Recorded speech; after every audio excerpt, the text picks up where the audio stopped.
You know the sound of $1 billion holding its breath. It's a low electric hum like a hive of cyborg bees stuck in a refrigerator. That's the sound of my life. I'm standing in aisle 4 of the main server hall, listening to the relentless drone of the cooling fans fighting a Texas thunderstorm that's trying to tear the corrugated metal roof off this glorified warehouse. Outside, sky is turning that bruised purple color. That means a tornado is thinking about touching down just to ruin my Tuesday. Inside, it's 68 degrees and smells like ozone, floor wax, and the ghost in the parking lot 10 minutes ago.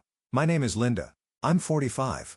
I have a lower back that clicks like a Geiger counter when it rains. And for the last 15 years, I've been the only reason half this county doesn't go dark.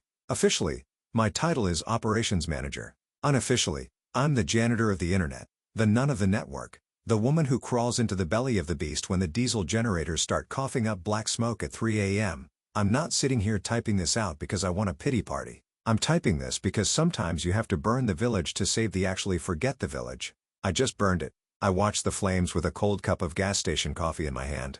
But before I tell you how I dismantled a dynasty with nothing but a ballpoint pen and a stack of federal compliance forms, do me a favor. Hit that subscribe button and give this a like. It helps the algorithm find the other tired souls out there who are one bad boss away from snapping. And trust me, we need the numbers. Done. Good. Let's get back to the grime. This place, let's call it Loney or Data, wasn't always the backbone of the local economy. 15 years ago, it was a concrete box filled with rat droppings and outdated servers that looked like they belonged in a Soviet submarine. That was before the big blackout. You remember the one? The grid collapsed like a majestic souffle of incompetence. People were melting in their living rooms. The hospitals were running on fumes. I was just a junior tech then working for Harold. Harold, let's talk about Harold. Imagine a man whose entire personality is Golf Pro Shop discount rack. He's the owner. He signed the checks, usually late. When the blackout hit, Harold was in Cancun. I was here. I spent 3 days sleeping on a camping cot next to the backup generators, manually feeding them diesel with a funnel and a prayer. Rewired the transfer switches with a flashlight in my mouth while the temperature in the server room climbed to levels that usually cook brisket.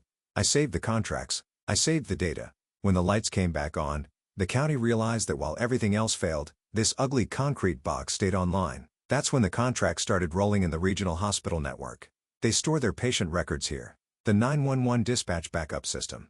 It's on Rack 12, the refinery down the road that processes enough volatile chemicals to turn this town into a crater. Their safety monitoring systems run through my fiber optics. I built this not with money. Harold provided the capital barely, but with sweat, anxiety, and missed birthdays. I know every cable in the subfloor. I know which cooling unit rattles in B-Wing, Unit 4, bearing is shot, needs grease every second Tuesday. I know the names of the security guards, kids. I'm not just an employee. I'm the load-bearing wall. So, standing there this morning, listening to the thunder rattle the blast doors, I felt a strange kind of peace. It was the calm of competence. I checked the humidity sensors, steady at 45%. I checked the generator fuel levels, topped off. I was the captain of a ship that never moved, but traveled the world at the speed of light. Walked past the main compliance wall near the entrance. It's a boring stretch of drywall covered in framed state, federal safety certifications, insurance liability waivers. It's the kind of paperwork that makes your eyes glaze over faster than a Krispy Kreme. But if you looked closely, and nobody ever did, especially not Harold, you'd see one name typed over and over again in the responsible operator field. Linda Miller, license TX 49210. That's me. In the eyes of the state of Texas, the Department of Homeland Security, Critical Infrastructure Division, and the insurance underwriters, I am this building.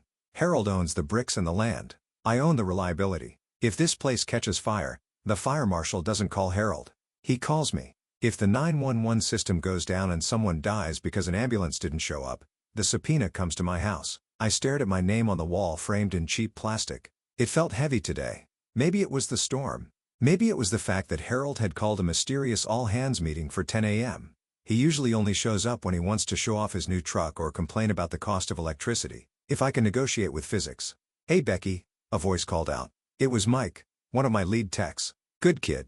Tattoos up to his neck. Looks like he plays bass in a prison metal band, but he can splice fiber optic cable faster than a spider spins a web. The boss man is here, and he brought the prince. My stomach dropped. The prince was our nickname for Brian, Harold's son. Brian had been away at university for 6 years, earning a 4-year business degree. Assumed he was majoring in beer pong and failing intro to reality. Last time I saw him, he was 19, drunk, and trying to mine Bitcoin on a laptop he plugged into a critical medical server. I had to physically unplug him before he violated HIPAA laws and crashed the database. Is he wearing a suit? I asked Mike, taking a sip of my coffee. It was cold. It tasted like battery acid and regret. Worse, Mike grimaced. He's wearing a vest, fleece vest, and loafers with no socks. I sighed, the sound escaping me like air from a punctured tire. Patagonia vest or generic corporate giveaways. Patagonia branding visible from space. God help us, I muttered. I walked toward the conference room, my steel-toed boots clacking against the raised floor tiles. The server lights blinked their rhythmic green pulses in the dark. A digital heartbeat I'd kept alive for a decade and a half. I patted the side of server rack as I passed. A habit like scratching a dog behind the ears. Good girl. Keep running. I didn't know it yet, but that was the last time I'd walked that aisle as the person in charge. The storm outside was nothing compared to the Category 5 stupidity that was waiting for me behind the glass walls of the conference room. I adjusted my tool belt. Yes, I wear it to meetings. It intimidates the sales guys. And pushed the door open. Earl was sitting at the head of the table looking like a tomato that was about to burst. He was grinning. That wide, fleshy grin he uses when he thinks he's about to bestow a great gift upon the peasants. And next to him sat Brian. Brian looked like he had been generated by an AI prompted with arrogant tech bro who listens to motivational podcasts. He was scrolling on his phone, not even looking up as the staff filed in. Smelled like expensive cologne and unearned confidence. Becky, come in. Come in. Harold boomed, waving a hand that sported a gold pinky ring. Grab a seat. We've got big news. Huge news for the family. I sat down, crossing my arms over my chest. The air conditioning in the conference room was always too cold. A sterile chill that seeped into your bones. I looked around the table. Mike was there looking nervous. Sarah from billing was chewing her cuticle. Atmosphere was tense, vibrating with the unspoken knowledge that wealthy people only gather the workers for two reasons: to fire them or to tell them to work harder for the same money. So Harold started leaning back and lacing his fingers over his stomach. As you all know, this place is my baby, but babies grow up, and so do sons. He clapped a hand on Brian's shoulder. Brian flinched slightly, then flashed a blindingly white smile that didn't reach his eyes. Ryan here has finally finished his MBA, Harold announced, beaming. Top of his class at well, he finished, and he's ready to take the reins. He's got fresh ideas, modern ideas. He's going to take Lonier Data into the future. I felt a prickle of irritation on the back of my neck. The future? I was currently keeping the present from melting down. What kind of future? I asked, my voice flat. Brian finally looked at me. His eyes were empty, like windows in a house nobody lives in. Optimization, Linda, he said. He said my name like it was a brand of generic detergent. Synergy Cloud Native Pivoting. We're sitting on a gold mine of legacy infrastructure that needs to be disrupted. Disrupted. The favorite word of people who have never had to fix anything in their lives. We host the county 911 system. Brian, I said, keeping my temper on a leash, we don't disrupt, we sustain. Or the boring concrete foundation that keeps the house from falling down. Brian chuckled. A dry, condescending sound. That's the old way of thinking. That's utility thinking. We need platform thinking. Harold jumped in, sensing the friction. Now Brian has a vision. And to help him execute that vision, we're making some structural changes. He looked at me. The grin faltered for a microsecond, then returned, plastered on with sweat and illusion. Becky been a rock, a total rock, but Brian is going to take over as director of operations, effective immediately. The room went silent. The only sound was the hum of the servers through the glass and the blood rushing in my ears. Director of operations, I repeated slowly. My job. We're not firing you, Harold said quickly, holding up his hands. God, no. We need your memory. You're the historian. We're moving you to a new role. Senior compliance archist. Handle the paperwork, the documentation. Help Brian get up to speed. Organize the files. Make sure the audits are pretty. Compliance archist. He was putting me out to pasture. He was taking the keys to the engine room and handing me a coloring book. You want me to file papers? I said, the rage starting to simmer in my gut like a pot of chili left on the stove too long. It's a vital role, Brian piped up. Data governance is huge right now. Plus, need you to document all your little tribal knowledge, you know. Get it out of your head and into the cloud so we can scale. Tribal knowledge. That's corporate speak for everything you learn through suffering that I want to steal so I can fire you later. I looked at Harold. 15 years. I had missed my niece's baptism because a transformer blew. I had spent Christmas Eve in the subfloor chasing a water leak. I had saved his ass more times than he had hairs on his head. Now I was being shoved into a corner so his son could play CEO. I felt something crack inside me. It wasn't a loud crack. It was quiet like a bolt shearing off deep inside a machine. Okay, I said. Harold blinked. Okay, okay, I repeated. I forced a smile. It felt like I was baring my teeth at a predator. If that's the direction you want to go, I'll handle the paperwork. Fantastic. Harold slapped the table. I knew you'd be a team player. Brian, you're in charge. Becky will show you the ropes. Brian checked his watch. Great. I have a lunch meeting, but maybe you can email me a summary of what you do all day. Keep it brief. Bullet points. I looked at the storm raging outside the window. I looked at the compliance wall where my name, Linda Miller, responsible operator, was the only thing standing between these idiots and a federal lawsuit. Sure, Brian, I said, my voice sweet as poisoned honey. I'll get right on the paperwork. I wasn't going to scream. I wasn't going to cry. I was going to do exactly what they asked. I was going to do the paperwork, every single page, and when I was done, they were going to wish I had just burned the building down instead. The meeting didn't end with a bang. It ended with a whimper of HR handouts. A nervous woman from Human Resources Department that consisted of one lady named Patty, who mostly planned the Christmas potluck and tracked PTO, slid a packet across the table to me. It was thick, printed on cheap paper that was still warm from the copier. The title page read Senior Compliance Arcus Support Specialist. Support Specialist. That was the dagger. It's the corporate equivalent of telling a brain surgeon they're now in charge of washing the scalpels. Really think this is a better use of your bandwidth? Brian said, standing up and buttoning his fleece vest. He did it with this jerky aggressive motion like he was armoring up for battle against productivity. I want to focus on Heil strategy. You can handle the weeds. The weeds are what keep the power on, Brian? I said, unable to help myself. He laughed, waving a hand dismissively. That's legacy thinking. Automation, Linda. We're going to automate the workflows. Saw a TED talk about self-healing grids. Why are we paying guys to watch gauges when an API can do it? Mike, my lead tech, looked at me with panic in his eyes. He knew. He knew that our grid was held together by spit, duct tape, and custom patches. I wrote in 2012 that no API on Earth could interpret. If Brian tried to automate the cooling tower sequence, he'd likely cause a pressure explosion that would miss the parking lot with glycol. Just read the packet, Becky, Harold said, checking his phone. We've got a lunch reservation at the steakhouse. Brian's treating corporate card, of course, he winked.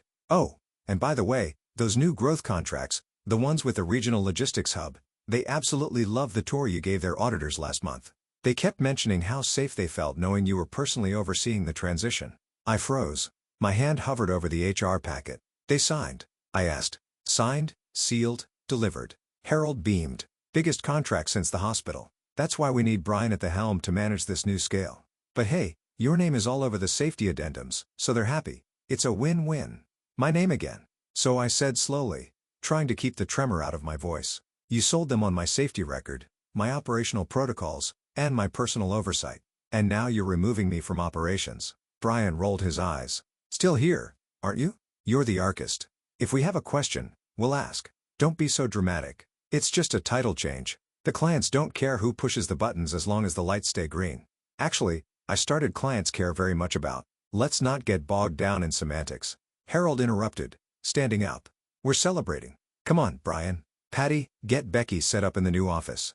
New office turned out to be a converted storage closet near the loading dock. It had no window, just a vent that rattled and smelled like diesel exhaust from the delivery trucks. My desk was a folding table. My chair was one of those old fabric ones with a stain that looked suspiciously like taco sauce. I sat there for a long time, listening to the muffled sound of the data center through the wall. I could hear the hum of the transformers. I could feel the vibration in the floor. It was like being locked out of your own house while watching a stranger set up a meth lab in your living room. I opened the HR packet. It was insulting. A pay cut commensurate with reduced responsibilities and a list of duties that included organizing historical files, digitizing paper logs, and assisting the director with ad hoc scheduling. Ad hoc scheduling. I was going to be his secretary. I felt a hot tear track down my cheek, angrily wiped it away with the back of my hand, leaving a smudge of grease on my face. I don't cry. I fix things, but I couldn't fix this. You can't fix stupid when it owns 51% of the stock. My phone buzzed. It was a text from Mike. Mike, he's asking for the passwords to the root admin accounts. Says he wants to audit the user privileges. Becky, he doesn't even know Linux. What do I do? I stared at the screen. My instinct was to run back there, push Brian into a server rack, and lock the console to save them from themselves. But then I looked at the Arcus job description again. Duty #4. Maintain accurate records of all operational protocols and personnel certifications. Harold had said the clients loved the safety stuff. He said they used my name. I took a deep breath. The air in the closet was stale, but my mind was suddenly clearing. The rage was cooling into something harder, something sharper, was turning into obsidian. I typed back to Mike. Me. Give them to him. Give him everything he asks for. Document that he asked. Document that you gave them. Mike. Are you serious? He'll brick the system. Me. Not today. He won't. Just do it. And Mike, don't fix anything unless he explicitly tells you to in writing. I put the phone down. I looked at the stack of cardboard boxes in the corner of the room. They were labeled old records. Do not shred. Harold had dumped them here years ago, telling me to deal with this junk eventually. I stood up and walked over to the first box. I ripped the tape off. Dust motes danced in the fluorescent light. Inside were binders. Thick, dusty binders with labels like FEMA Grant 2010, State Critical Infrastructure Filing 2015, and Hazardous Material Handling Protocols. I pulled out the FEMA binder. This was from the rebuild after the hurricane. It received a massive federal grant to harden the facility against disasters. Millions of dollars to upgrade the grid connection and install the military generators. I flipped it open. There on page 4 was the key personnel clause. Grant eligibility is contingent upon the continuous employment and oversight of a stately licensed master infrastructure operator level 4 or higher designated as the primary point of responsibility. Any change in key personnel must be reported to the Oversight Committee within 72 hours, potentially triggering a compliance review and funding clawback. I ran my finger over the signature at the bottom. Linda Miller. I opened the next binder, the insurance policy for the hospital servers. Clause 14b, continuity of expertise. Insured facility guarantees that all critical life safety systems are under the direct supervision of a certified operator with a minimum of 10 years experience in medical data continuity. Signature Linda Miller. I sat back on my taco sauce chair. The humiliation in my chest began to recede, replaced by the cold, calculating hum of a technician diagnosing a fatal system error. They hadn't just demoted me. It inadvertently violated the foundational legal structure of their entire business. Harold thought my name on the wall was just decoration, like a hang in their kitty poster. He didn't realize it was the load-bearing beam. He wanted me to do paperwork. Oh, I was going to do the paperwork. I was going to read every single line of fine print in this damp, windowless closet. I was going to map the spider web of liability they had trapped themselves in. Reached into my pocket and pulled out my pack of Marlboro. I tapped one out just to hold it to smell the unlit tobacco. Welcome to the archives, boys, I whispered to the empty room. I turned on the ancient computer they had left on the desk. It groaned to life, the fan sounding like a dying jet engine. I cracked my knuckles. Step 1. Inventory. I needed to know exactly how much they owed to the name Linda Miller. As I started typing, heard a loud thump from the other side of the wall, followed by the muffled sound of a collision. Then Brian's voice yelling, "Who put a ladder there? Jesus, someone moved this junk?" I smiled. He had tripped over the ladder to the halon gas suppression system. If he had hit the release valve, it would have dumped $50,000 worth of gas into the room and sucked the oxygen out of the air. He missed it by inches. This time, I opened a new spreadsheet. I titled it the exit strategy, and then I started to work.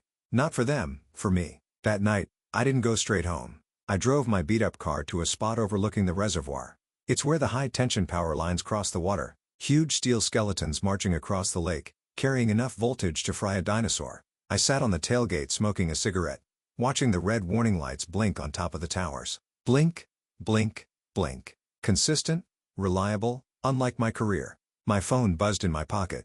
It was a notification from my bank. Mortgage payment scheduled, $1,450. I groaned. That was the reality check. I couldn't just storm out, flip a table, and tell Brian to shove his Patagonia vest where the fiber optics don't shine. I had a mortgage on a small ranch house that still smelled like my dad's pipe tobacco. Had a mom in an assisted living facility 2 towns over that cost more per month than Brian probably spent on hair gel. Memory care, they called it. She didn't remember me half the time, but she remembered to ask if I was still working at that loud place with the nice Harold. If I quit, the health insurance vanished. If the health insurance vanished, Mom's meds went from expensive to bankruptcy. Harold knew this. That was the sickest part. Knew I was the breadwinner for Ghost Family. He knew I was trapped by responsibility. That's why he felt safe handing my job to a kid who thought redundancy was a bad word.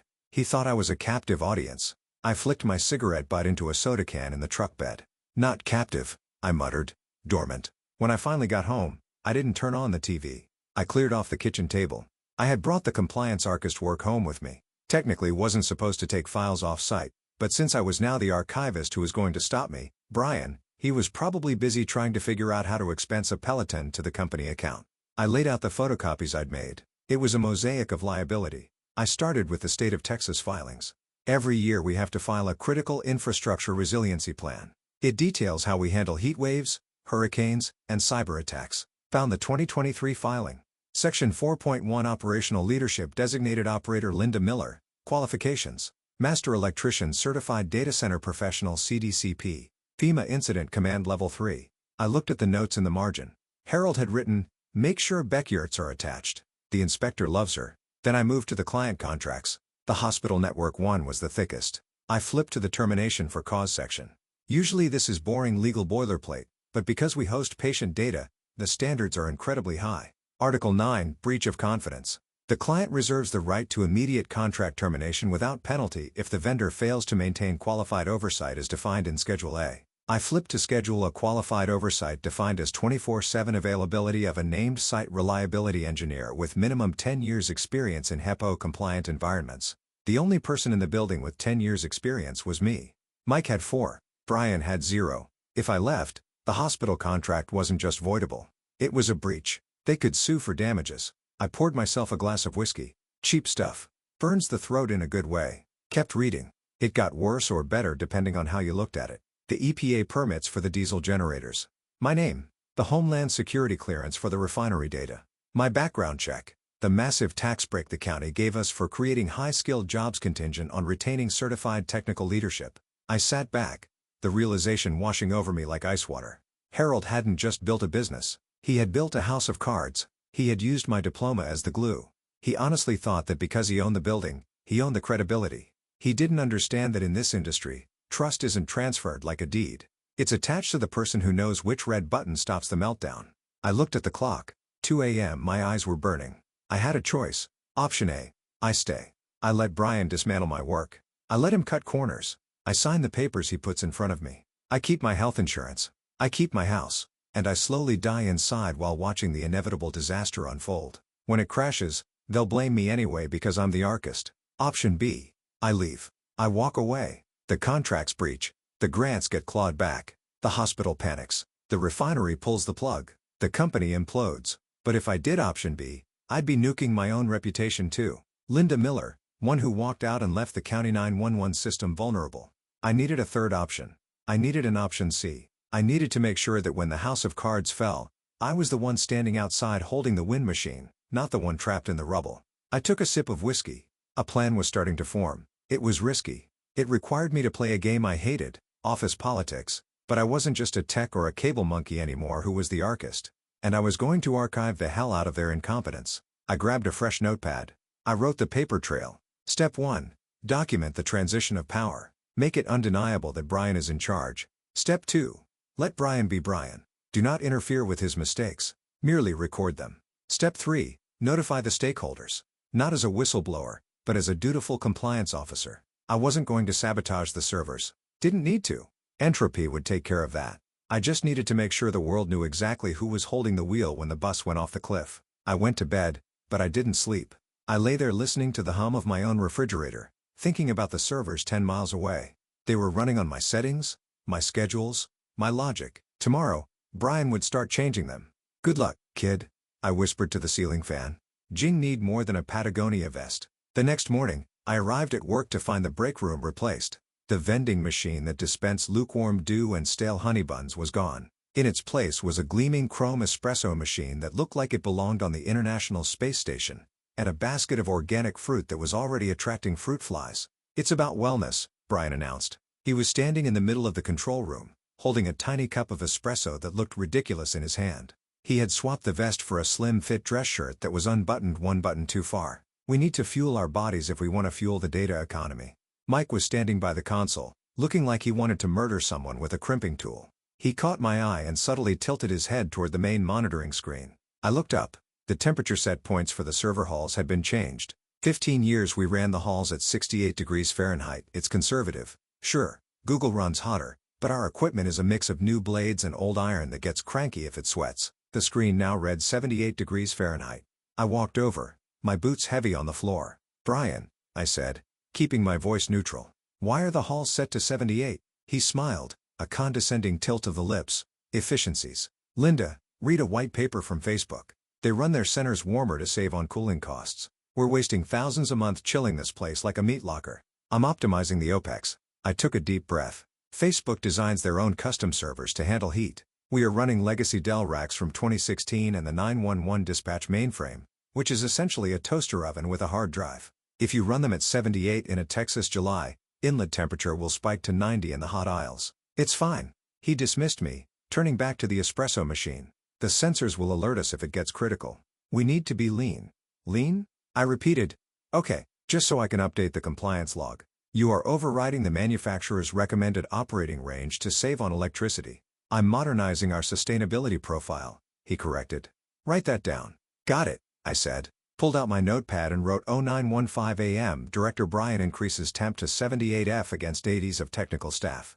Cited Facebook white paper as justification for ignoring Dell thermal specs. Later that afternoon, the real test came. I was in my closet office scanning the original deed to the property. Fun fact, Harold put the land in a separate LLC to dodge taxes, which might be interesting later when the floor vibrated. It was a deep rhythmic thrumming, the kind you feel in your teeth. I knew that feeling. It was the number 3 generator doing its weekly exercise cycle. Every Wednesday at 2 p.m., the system automatically fires up the massive diesel engines to make sure they work. It runs for 30 minutes, then shuts down. Suddenly, the vibration stopped abruptly, like a heart attack. I waited for the restart. Nothing.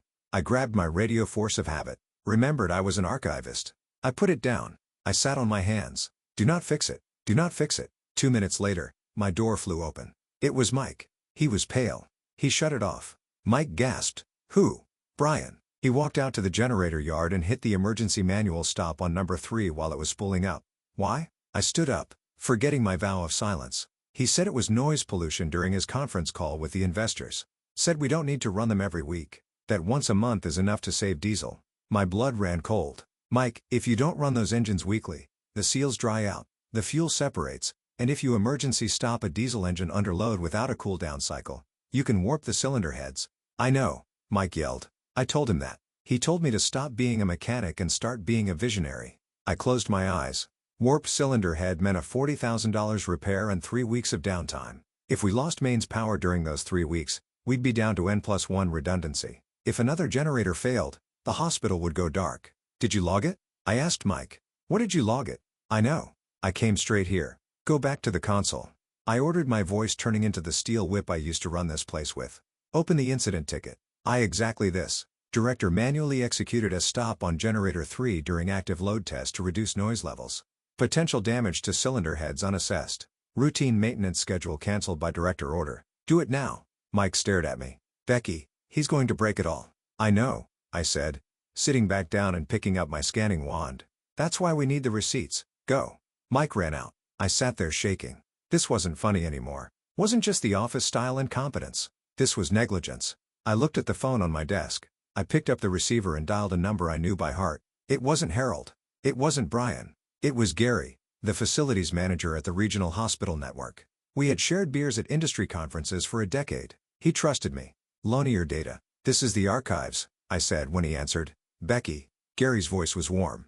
Archives? What the hell are you doing there? I thought you were running the show. Changes, Gary. Exciting changes, I said, keeping my voice bright and fake. Listen, I'm just updating our contact logs for the new director, Brian. I wanted to confirm your current emergency escalation protocols. Sure, same as always. Call me then the CIO. Great, I said. And just a heads up, since I'm in a non-operational role now, all those automated alerts about generator health and thermal variances, they're going to Brian now. I won't be verifying them before they get to you. There was a silence on the line. A long, heavy silence. Wait, you're not verifying the alerts? Nope. I'm strictly paperwork now. Brian is streamlining the process. He's very focused on efficiencies like reducing generator test cycles. Another silence. He's reducing the test cycles. Gary's voice lost its warmth. It became very sharp. Just to save diesel. It's very green. Anyway, I just wanted to make sure you knew to look out for emails from Brian, CEO at Lone Starcom. Have a great day, Gary. I hung up before he could ask more. I stared at the phone. I had just lit the fuse. Gary wasn't going to let that slide. The hospital didn't care about green. They cared about keeping ventilators running. I looked at my spreadsheet. Step 3. Notify stakeholders. Check. Now, I just had to wait for the heat to rise. Literally, by Friday, the data center smelled like hot plastic and impending doom. The temperature in the cold is creeping up to 74 degrees. The servers were spinning their fans at maximum RPM, screaming like a jet taking off inside a library. Brian was walking around with noise-canceling headphones, oblivious to the mechanical agony surrounding him. I was in my digitizing a stack of invoices from 2018 when Harold waltzed in. He looked flushed, a sheen of sweat on his forehead. "Hot in here, huh?" he chuckled, wiping his brow with a silk handkerchief. "It's 78 degrees, Harold." "Physics doesn't negotiate," I said, not looking up from the scanner. Right. Brian's tuning the P-loops. "It'll settle out." He sat on the edge of my folding table making it groan. "So, Becky, we have a little hiccup." "A hiccup?" "Insurance renewals and the state certification for the fire suppression system. Apparently, the paperwork needs a certified master operator signature. Bureaucracy, right?" He slid a stack of papers across the table. They were flagged with little yellow sticky notes that said, "Sign here." I looked at the top document. It was an attestation to the state fire marshal that the halon system had been inspected and was fully operational. System. Brian almost tripped over with a ladder. I asked. He didn't trip. He interacted with it. "Look, we need this filed by 5 p.m. or the county pulls our occupancy permit. Brian's certification is pending." You know how slow the state board is. Brian's certification wasn't pending. Brian couldn't distinguish a fire suppression nozzle from a bidet. "So, you want me to sign?" I said, picking up the pen. "Assable operator." "Exactly. Just for this quarter. Until Brian gets his paperwork sorted. You're still an employee. Technically, you still have the license. Help us out for old time's sake. We're a family." I looked at the paper. If I signed this and there was a fire and the system failed because Brian had fired the maintenance vendor, which I suspected he had, I would be the one going to jail for negligence. Not Harold. Not Brian. Me. They weren't just using my past work. Were trying to mortgage my future freedom to cover their present incompetence. I looked at Harold. He had a piece of spinach stuck in his teeth. He looked at me like I was a trusted appliance. A toaster that would always make toast, even if you threw it in the bathtub. "I need to review these," I said, putting the pen down. "Review? It's standard boilerplate. You wrote half of it." Harold's smile tightened. "Come on, Becky. Don't be difficult. The investors are coming Monday. Need a clean dashboard. I'll have it on your desk by 4 o'clock, I lied. Harold hesitated, then patted my shoulder. "Good girl. I knew we could count on you. We're all going to be rich, Becky. Just ride the wave." He left. I stared at the papers. I felt a cold rage that was cleaner and sharper than anything I'd felt before. It was the clarity of a sniper adjusting for windage. I grabbed my phone, needed to know exactly what Brian had done to the fire system maintenance contract. I logged into the accounting server, which they hadn't revoked my access to because they forgot I set it up. I searched for safety first fire protection. Status cancelled. Note from director. Vendor too expensive. Switching to Jim's Fire and Lawn bundled service. Jim's Fire and Lawn. He had hired a landscaper to maintain a $1 million inert gas suppression system. I started laughing. Dry hacking laugh that sounded like a generator trying to start with no fuel. If I signed that paper, I was committing fraud. But if I didn't sign it, I looked at the life after Todd's funeral comment in the prompt. I needed that level of twisted energy. I didn't sign it. Instead, I took a red Sharpie. On the signature line, I drew a small, precise picture of a middle finger. Then I shredded the document. But I wasn't done. Needed to make sure they couldn't forge it. I opened the digital file on the server, the PDF template they used. I opened it in a hex editor. I corrupted the header data just enough so that it would look fine as a thumbnail, but would crash any printer that tried to print it. Then I sent an email to the state fire marshal's office. A friendly inquiry from my personal email. Subject clarification on operator status loans start data whom it may concern. I am writing to formally update my employment status. As of Tuesday, I have been reassigned to a clerical role and no longer have operational oversight or authority at the Lone Star facility. Please advise on the necessary forms to remove my license from the site's active compliance roster immediately. I hit send. That email was a tactical nuke. The fire marshal doesn't play around. Once they knew the site had no licensed operator, clock would start ticking. 72 hours to fix it or they shut the building down. I walked out to my truck. I needed supplies. I wasn't going to just leave. I was going to give them a parting gift. I drove to the hardware store. I bought a tube of industrial strength epoxy and a bag of glitter. Fine craft grade glitter. The kind that you never ever get out. I drove back. The parking lot was empty except for Brian's Tesla. Was probably inside optimizing the janitorial schedule. I walked into the server room. The heat hit me. It was definitely 78 degrees. I walked to the main admin console, the physical keyboard and mouse that controlled the master system. I squeezed a tiny bead of epoxy into the USB ports, just enough to gum them up. Then I sprinkled a pinch of glitter into the gaps between the keys. Petty? Yes. Effective? No. Satisfying? God. Yes. The real sabotage wasn't the glitter. It was the silence. I wasn't going to tell them about the email to the fire marshal. I was going to let them find out when the inspector showed up with a padlock. I went back to my closet. I put the signed stack of papers, which were actually just blank pages I'd stuffed in the envelope, on my desk. "Ride the wave," I muttered, mimicking Harold. I opened a can of sriracha peas, my stress snack, and crunched down on one. Burn was good. It reminded me I was still alive.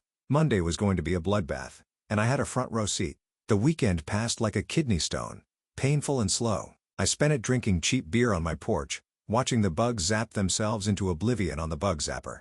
Zap. Another one gone. Zap. Just like my career. On Sunday night, I got a text from Gary, the hospital facilities guy. "Gary, we need to talk. Off the record. Waffle House on I-35. 6 a.m. Waffle House, the neutral ground of the working class. Nothing good happens at a Waffle House at 2 a.m. But at 6 a.m., that's where wars are planned over scattered, smothered, and covered hash browns." I walked in. The place smelled like bacon grease and despair. Gary was in a back booth looking grim. Sitting next to him was a woman I didn't know. Sharp suit, eyes like lasers, drinking black coffee. "Becky." Gary nodded.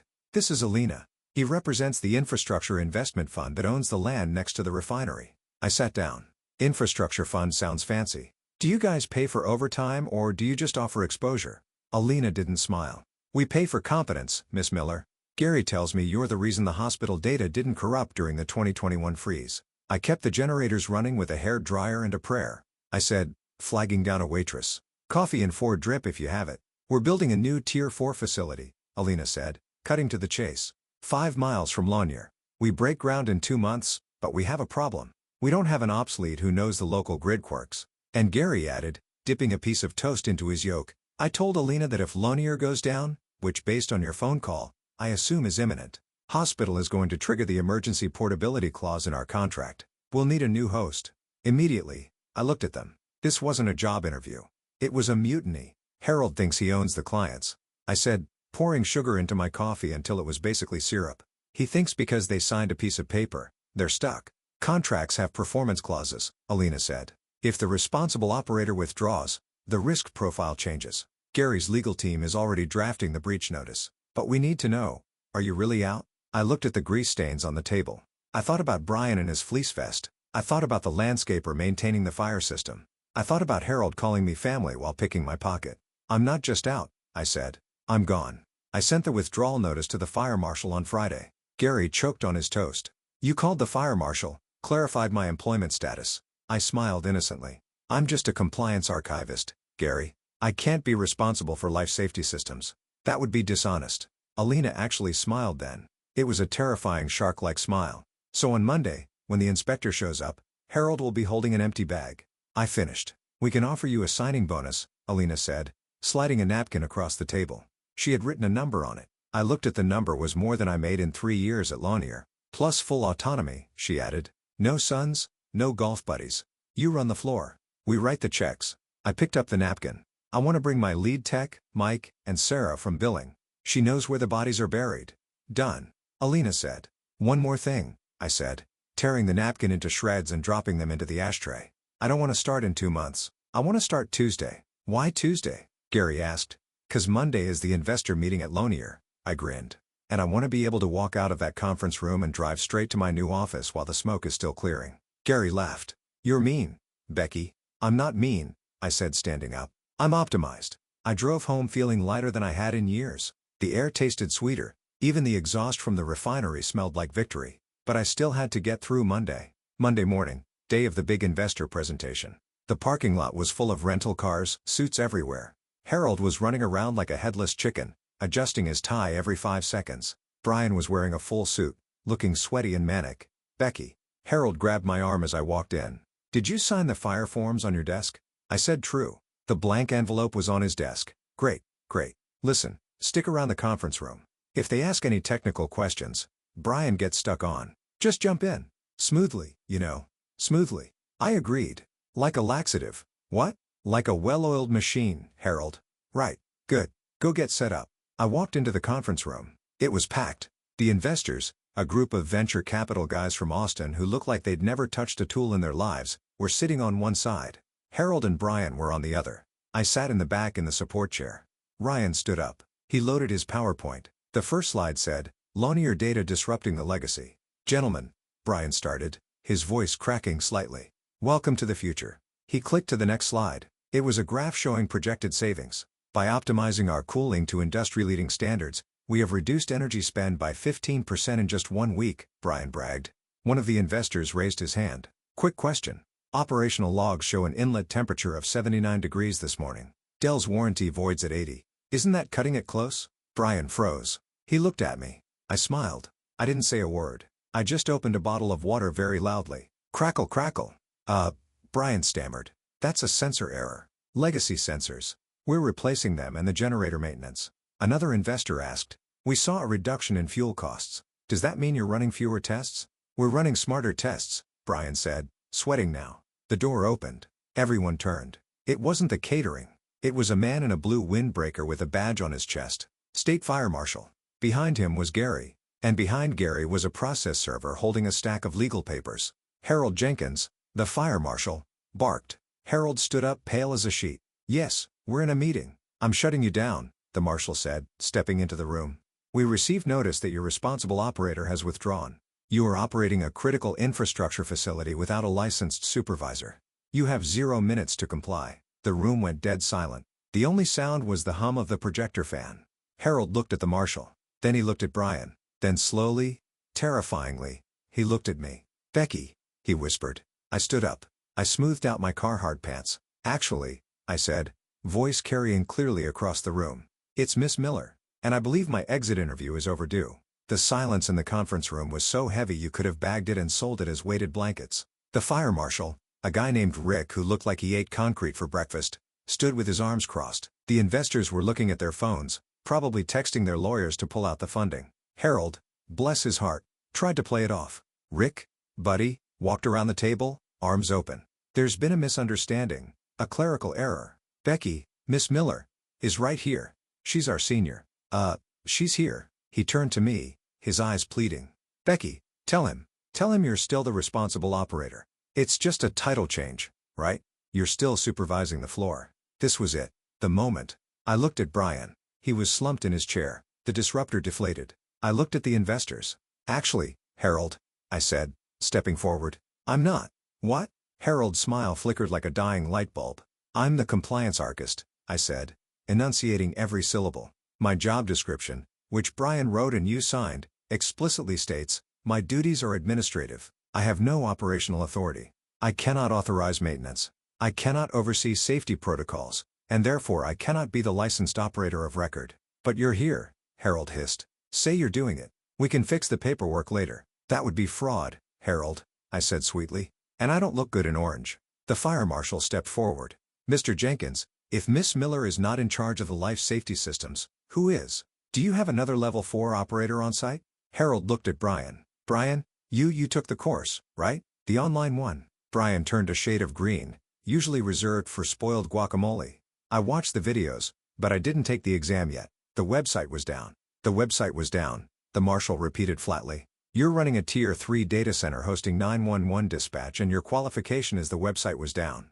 Gary, standing in the doorway, cleared his throat. "This constitutes a material breach of the hospital service agreement. Paragraph 4 Section C, immediate termination for cause." He slapped a folder onto the table. "Pulling the data.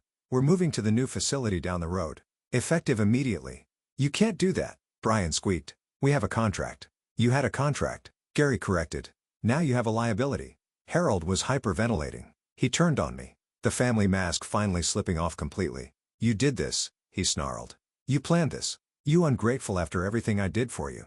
I gave you a job. You gave me a paycheck, Harold," I said, my voice dropping to that low, dangerous register I use when a live wire is sparking. "I gave you a legacy. I built this place while you were working on your handicap. I fixed your mistakes. I covered your son's ass.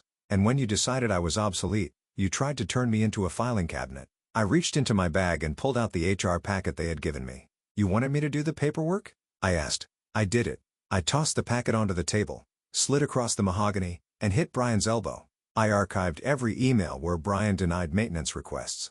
I documented every temperature spike. I logged the generator shutdown. It's all there. The history of the fall of Rome, categorized by date and time. The investors were standing up now, collecting their briefcases. One of them looked at Harold. Mr. Jenkins, expect a call from our legal department. We don't invest in fraud. They walked out. Fire Marshal looked at his watch. You have 1 hour to safely power down the non-essential loads before we cut the main breaker. If you don't have a licensed operator, you don't have power. That's the law. 1 hour. Brian panicked. We can't migrate the data in 1 hour. No, I said you can't. I looked at Mike, who was standing by the door trying not to grin. Mike, I said, you want a job where? Mike asked. With me and Alina. Starting salary is 20% of what you make here, and we don't use Sriracha as a management tool. I'm in, Mike said, ripping off his Lone Star ID badge and tossing it on the floor. Sarah, I asked the billing girl. Take me with you, she whispered. I turned back to Harold. He was sitting in his chair, head in his hands. The empire was crumbling and he was just a man in a golf shirt watching it burn. I'm done here, I said. The words tasted like champagne. Turned to leave, but Brian stood up. You can't just steal our staff, he shouted. That's poaching. It's the free market, Brian, I said over my shoulder. I thought you loved disruption. I walked out of the conference room past the glass walls into the server hallway. The heat was oppressive now. The fans were screaming. The red warning lights on the generator panels were blinking. It was a symphony of failure. And for the first time in 15 years, I didn't have to conduct it. Walk from the conference room to my truck was only 50 yards, but it felt like walking across the moon. Behind me, the chaos was erupting. I could hear Brian yelling at the fire marshal, a strategy that has literally never worked in the history of fire safety. I could hear Harold on the phone screaming at someone, presumably a lawyer, who was about to charge him $500 an hour to tell him he was screwed. I stopped at my locker. Metal door had a sticker on it from 2008, Y2K Survivor Team. I opened it. Inside was my spare pair of boots, a bottle of ibuprofen, and a framed photo of my dad in his Vietnam jacket. The jacket Karen, my ex-sister-in-law, long story, had tried to donate to Goodwill. I rescued it. I packed my things into a cardboard box. It wasn't much, 15 years of blood and sweat. It all fit in a box that used to hold printer paper. Mike was waiting for me by the exit. He had his own box. Did you see Brian's face? Mike asked, lighting a cigarette with shaking hands. He looked like he tried to divide by zero. He did, I said. He tried to divide competence by ego. Suddenly, the heavy blast doors to the server hall hissed open. Harold came running out. He wasn't the arrogant owner anymore. He was a desperate old man. Becky, he grabbed my door handle as I was about to climb in. Please, you can't leave us like this. The hospital people could die. I looked at him. The people could die card. The ultimate guilt trip. The hospital is migrating to the backup site as we speak, I said calmly. Gary has been mirroring the data to Elena's cloud for 3 days. I set up the transfer script on Sunday night. Harold froze. You helped them leave. I protected the data, Harold, I said. That's what a responsible operator does. I made sure the client was safe. Even if it meant cutting you out. I'll double your salary, he begged. Triple it. Just tell Rick you're back in charge. We can fix the cooling. I'll fire Brian. I swear I'll fire him right now. I looked at the building. The beige metal siding, the satellite dishes on the roof. It was my baby. I raised it. I fed it diesel and cool air. But it had rabies now. It's too late, Harold. I said, broke the trust. You can't patch that. I pulled my door shut. Harold stood there, hand on the glass, looking like a ghost. I started the engine. The Ford rumbled to life, a sound I trusted more than any human in that building. Where to, boss? Mike asked, leaning into my window. The Waffle House, I said. I think Alina is buying lunch. As I pulled out of the parking lot, I looked in the rearview mirror. I saw the lights in the lobby flicker. Then the exterior floodlights cut out. Fire marshal had pulled the main breaker. Lone Star data was dead. I didn't feel sad. I reached into my center console and pulled out the little plastic Danny DeVito figurine I kept for good luck. Don't ask, it's a vibe. I set him on the dashboard. So anyway, I started narrating to the imaginary Reddit audience in my head. That's how I became the CEO of a rival data center before I even officially quit the old one. My phone buzzed. Was a notification from the neighborhood app. Alert. Power fluctuations reported in the industrial park. AC repair crews dispatched. I laughed. But the story wasn't quite over. There was one loose end. My mom. Harold paid for her care facility's corporate discount plan. It was a perk of the job. If I quit, the rate doubled. I pulled into the Waffle House parking lot. Elena's black SUV was there. I walked in. Elena was on her laptop. Hospital migration is 90% complete, she said without looking up. 0 packet loss. You're good, Miller. I have a condition, I said, sitting down. Another one. My mom. She's in the Shady Oaks Memory Care Center. Harold was covering the premium. Alina stopped typing. She looked at me. We own Shady Oaks, she said. I blinked. You own the nursing home? Our fund invests in critical infrastructure. Alina shrugged. Healthcare data energy. We own the building. I'll flag her account as executive family. She won't pay a dime. I felt the last knot of tension in my chest loosen. It unspooled like a wire coming off a reel. I started to cry just a little. Ugly silent tears that smelled like relief and hash browns. Okay. I choked out. Okay, pull yourself together, Director, Alina said, sliding a coffee toward me. We have a groundbreaking ceremony on Tuesday, and I need you to approve the generator specs here. You like them loud. I like them reliable. I wiped my eyes. Good, because Brian is currently trying to restart Lonier's backup generators. And she checked her phone. Yep, he just blew the head gasket on number 3. I took a sip of coffee, told him. I whispered. It's been 3 months since the Great Texas Data Massacre. Lonier Data is currently a Spirit Halloween store. I'm not joking. They liquidated the servers for scrap metal. Now you can buy a sexy nurse costume where the 911 mainframe used to sit. Harold declared bankruptcy and moved to Florida to start a crypto consulting firm, which I assume is just him yelling at clouds about blockchain. Brian, last I heard, he's trying to become a lifestyle influencer on TikTok. His handle is @TheDisruptor and he posts videos of himself taking ice baths and talking about mindset. Gets about 12 views per video. One of them is me watching from a burner account just to feel something. As for me, I'm sitting in the control room of Tech Core 1, the new facility. It's beautiful. The floors are white anti-static tiles. The servers are brand new blades that hum in perfect harmony. The temperature is a crisp 68 degrees. Mike is the floor manager. He's allowed to wear shorts, but he has to cover the prison tattoos when clients visit. Air trade. We absorbed 95% of Lone Star's clients. The transition was seamless because, well, I had the passwords. But here's the twisted part. The part you clicked for. Remember that Life After Todd's funeral Pinterest board mentioned in the prompt? Well, I found something better. When we bought the scrap assets from Lonier's liquidation auction for pennies on the dollar, I got my old hard drive back. And on it, I found the automated backups from Brian's laptop that he had accidentally synced to the main server because he didn't understand directory paths. It wasn't just business plans. It was his search history. How to fake a FEMA certification. Can you run a diesel generator on vegetable oil? Is it illegal to delete safety logs? Danny DeVito back tattoo cost. Wait, that last one was real. I thought the prompt was joking. No, kid really wanted a Danny DeVito tattoo. Why? I don't know. Maybe he thought it was ironic. I didn't leak the logs. That would be petty. Instead, I printed the vegetable oil search query, framed it, and mailed it to the State Board of Professional Engineers with an anonymous note just in case he ever tries to get a license again. I also sent a gift basket to his mom, Harold's ex-wife, Linda, contained a bottle of that expensive MLM essential oil she loves, thieves, ironic, and a print out of Harold's hidden Cayman Island account numbers that I found in the old records box. I hear the divorce settlement reopening is going to be spicy. So, here I am, 45 years old, simple tech turned director of operations. I spend my evenings listening to ASMR videos of server fans spinning up. It soothes me. It sounds like money. It sounds like competence. The other day, a new intern asked me what my secret to success was. I looked at him, took a drag of my cigarette, and said, "Kid, never let them turn you into paperwork. And always, always know where the manual kill switch is." He nodded, terrified. I went back to my screens, all green, all stable. I own the lights now. And nobody, not a single soul, is ever going to turn them off without asking me first. We're all healed. Appreciate you sticking around, you wise old rebels.